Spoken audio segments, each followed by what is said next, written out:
So this tiny house sold for $1.8 million, about $800 above asking price in the downtown area. So this has been making the rounds. People have been talking about it.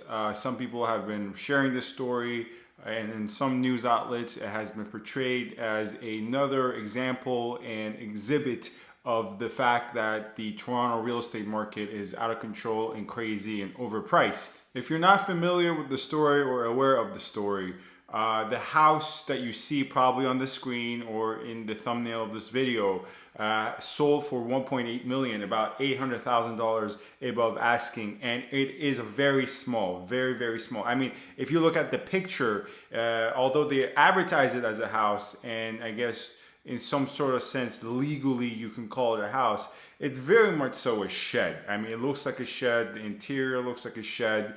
Many people have been calling it a shed. I would, if I were to drive by it, I would call it a shed myself. The size of the lot is very small as well. It's a 20 by 120. Now the 120 depth is pretty decent. It's pretty good, but the 20 frontage is very small. I mean, even by downtown Toronto standards for homes and houses, 20-foot frontage is very small. The location in which this property resides in downtown is the area of Trinity Bellwoods. Now, I'm very familiar with Trinity Bellwoods because my girlfriend actually used to live in Trinity Bellwoods, and I would visit her often, and it's in downtown. I would go downtown often for my education and just to, see friends.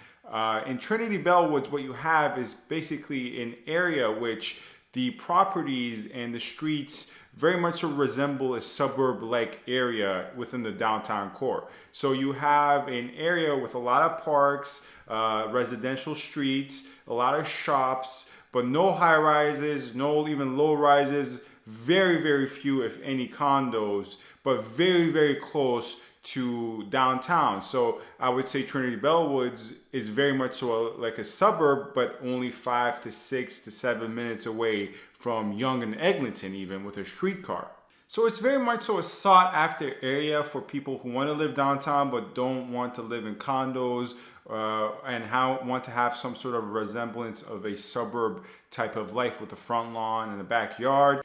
Another thing to take into account about this property is that it's a detached property. Now in Trinity Bellwoods, you do have detached homes, but they're very expensive because they're often much bigger. The lot is much bigger. Then you have a lot of semi-detached homes, which are great properties, but people who purchase properties like this, as I'm about to explain, don't typically flock towards semi-detached homes. And in general, it's a fact within the perception and a quantifiable reality that detached homes on average are more valuable than semi-detached homes. So as I said, there has been some sort of an uproar over this property. Once again, people are using it as an example and an illustration of, look how crazy overpriced Toronto is, where this tiny shed sells for above $1 million and above up to $800,000 above $1 million. Although I agree with the larger sentiments, not fully, I do believe that Toronto, certain areas are definitely inflated in price.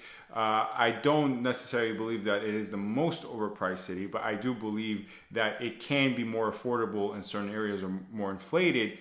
Even though I believe that that is a fact, I don't believe that this is a good illustration of it necessarily because of the following reasons. The fact is that the person who purchased this property, and I can also almost say this with about 90% certainty, bought it for land value. They did not buy the actual lot with the improvements on it. They're going to probably knock down this shed so they can rebuild. Essentially, I can say with 90% certainty that the person who purchased this property did not pay $1.8 million for just the house. They bought the lot because they plan on knocking down the house or the shed, whatever you may want to call it, and building upon the lot. Now, once again, $1.8 million for a 20 by 120 lot is a bit tad overpriced, but it is not so ridiculous that I think it is a symptom of a larger problem.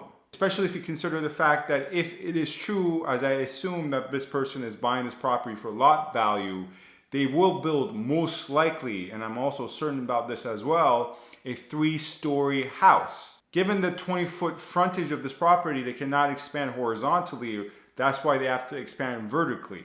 And thus, essentially, they're getting off pretty easy when you think about it. Buying this shed for 1.8 million turns out to be cheaper for them if they were to buy another property, a larger property with a bigger lot even, knock it down and build back up. Where in this, they can buy this small property with this small frontage, decent depth, but build vertically. They can make up what they're sacrificing horizontally and vertically. And potentially, if they do a good job, even though I'm personally not a huge fan of 3-story homes whatsoever, other people are, and they can potentially sell this 3-story home if they were to build it, as I suspect, for upwards of $3.5 to $4 million down the road, given the area and the fact that it's downtown and assuming some standard decency and competency in terms of building. Anyways, thanks for watching this video. This is Sam from SaberiSixRealEstate and Remax Realtron Realty Inc. Subscribe, comment, rate, and review. Ask me if any questions you have. And my contact information is in the description box. Right now I'm working with many buyers and sellers, so feel free to contact me. Thank you very much.